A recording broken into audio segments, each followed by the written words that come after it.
I think well done ICC because I was expecting this, and the right decision has been made by ICC, and well done BCCI also because it's not fair for a team to just put all the organizing committee and all the teams under pressure and under inconvenience. It's such a big tournament, and you should have thought of this before. Just you got miffed and you sulking that one of the players was taken away from IPL, and you've taken this step and up the ante.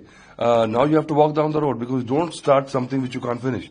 So now if they don't come as it is, I don't think so. Cricket will be diluted. We can have Scotland. Bangladesh is as it is not rated to win any of the tournament anyway. So I think just for the propriety, just for the right thing, I think this is the right call. Now what will Bangladesh do? We'll know tomorrow. Bangladesh cricket cannot move detached to the governments. It's like India, Pakistan, Indian board cannot decide to play Pakistan. It is a government decision. But I think that point, because India, Pakistan is not the same as India, Bangladesh.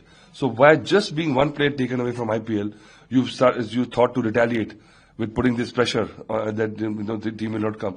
India under 19 Bangladesh they just played together in under 19 World Cup. So I think you should have thought about it. It's the board's decision, and I think the government will also have a say. Now Bangladesh has only got two ways. Either they bow out of the tournament or they eat humble pie and come to India.